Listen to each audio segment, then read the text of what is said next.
salam hangat dari kami HKBP Kernolong, HKBP tertua di Pulau Jawa. Bapak, Ibu, dan Saudara yang dikasihi oleh Tuhan, pada saat ini sebelum kita beristirahat malam, marilah kita mendengar firman Tuhan. Sebelumnya kita berdoa. Allah Bapa di dalam Yesus Kristus, saat ini kami mempersiapkan hati, pikiran, jiwa kami untuk Engkau isi dengan firman-Mu sebelum kami beristirahat malam. Biarlah Roh-Mu menguasai hati dan pikiran kami, sehingga benar-benar kehendak-Mu boleh kami pahami, imani, dan lakukan. Dalam Kristus Yesus anak-Mu kami berdoa. Amin. Firman Tuhan bacaan pada malam hari ini sesuai dengan Almanak HKBP adalah dari 2 Samuel 11 ayat 1 sampai 27. Dan yang menjadi pembimbing renungan adalah ayat 27. Setelah lewat waktu berkabung, maka Daud menyuruh membawa perempuan itu ke rumahnya. Perempuan itu menjadi istrinya dan melahirkan seorang anak laki-laki baginya. Tetapi hal yang telah dilakukan Daud itu adalah jahat di mata Tuhan. Melakukan yang jahat di mata Tuhan. Pernah saya baca suatu artikel yang menginspirasi seseorang agar teguh kuat di tengah dunia ini. Di awal artikel itu dia mengatakan bahwa setidaknya ada 3 hal atau situasi yang dapat menguji karakter seseorang. Yang pertama, ketika dia di saat sendirian, artinya tidak ada orang lain yang mengenalnya di sekitarnya. Dan yang kedua, di saat seseorang itu mempunyai kuasa dan ada tekanan tertentu. Dan yang ketiga, ketika dia menyadari dia pintar dan akan memperlakukan kepintarannya untuk keinginannya.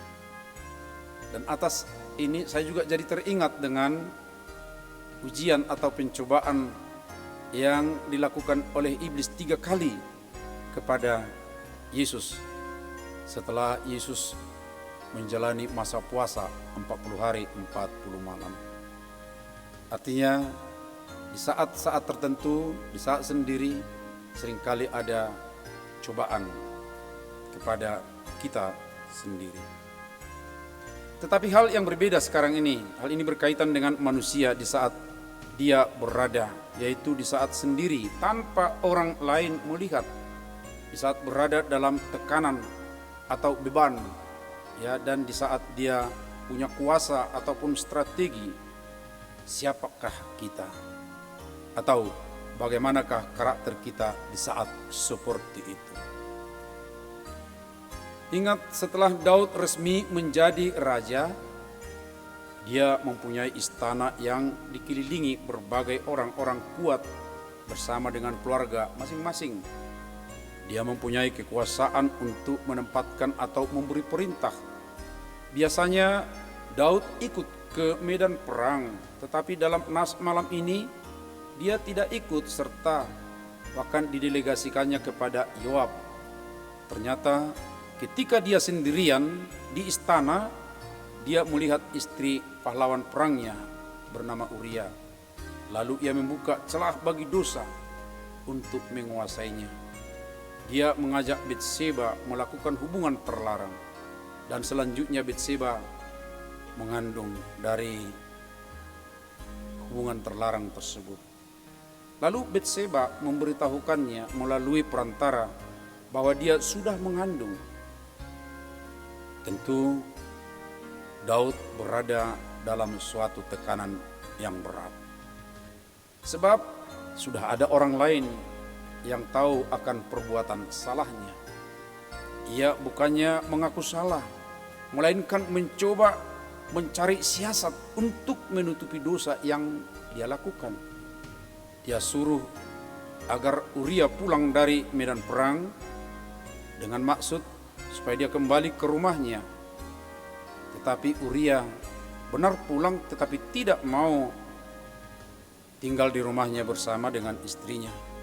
Sebab dia mengingat teman-temannya di medan perang, dan karena itu dia tidak mau tidur dengan istrinya.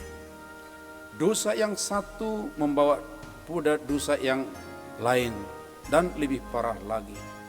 Dan atas ketidakmauan Uria untuk tidur di rumahnya bersama istrinya Betseba, lalu Daud merancang strategi agar Uria mati di medan perang. Benar, atas ketidaktahuan Yoab, panglima perang saat itu, dia menyuruh Uria tampil di bagian depan peperangan. Akibatnya Uria tewas terbunuh musuh.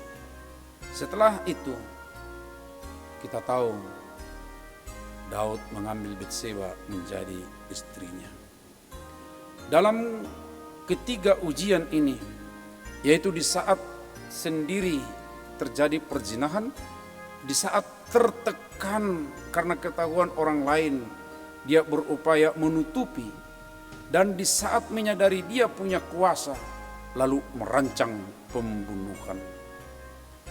Daud bersalah karena melanggar hukum ke-6, ke-7, ke-8, ke-9, dan ke-10 pada rentetan peristiwa itu. Dan tentunya ditambah lagi karena dia adalah seharusnya gembala untuk umat.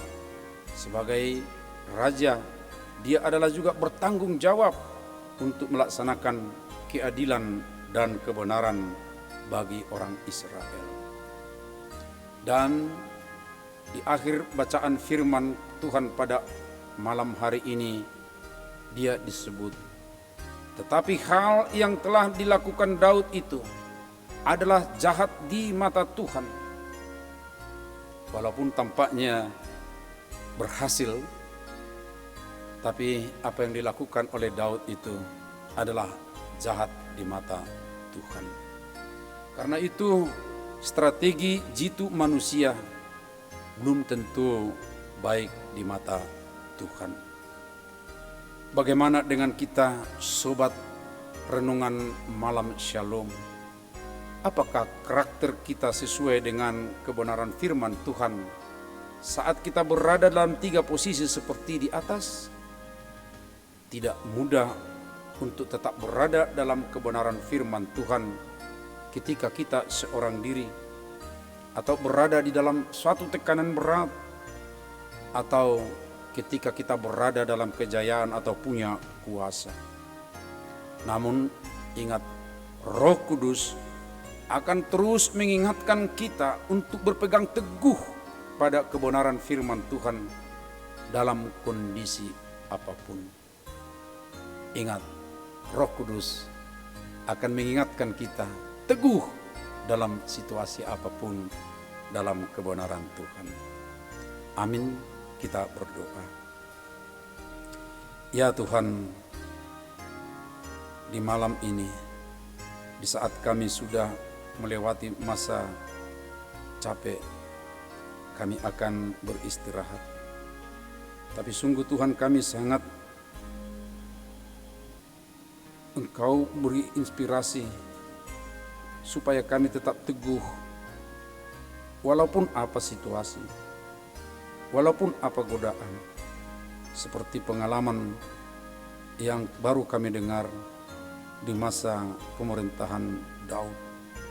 Begitu banyak godaan, tapi dia jatuh. Tuhan, kami tidak ingin seperti itu. Karenanya kami mohonkan Roh-Mu tetap meneguhkan hati kami teguh dalam kebenaran. Terima kasih Bapa. Sertai lindungilah kami dalam istirahat malam ini. Beri kami kekuatan baru, sehingga esok hari pun kami segar, sehat, boleh bekerja dengan baik. Terima kasih Tuhan, kami serahkan hidup kami hanya dalam anak-Mu Yesus Kristus Tuhan kami. Anugerah Tuhan Yesus Kristus, kasih setia Allah Bapa, serta persekutuan dengan Roh Kudus menyertai kita pada malam hari ini sampai selama-lamanya. Amin.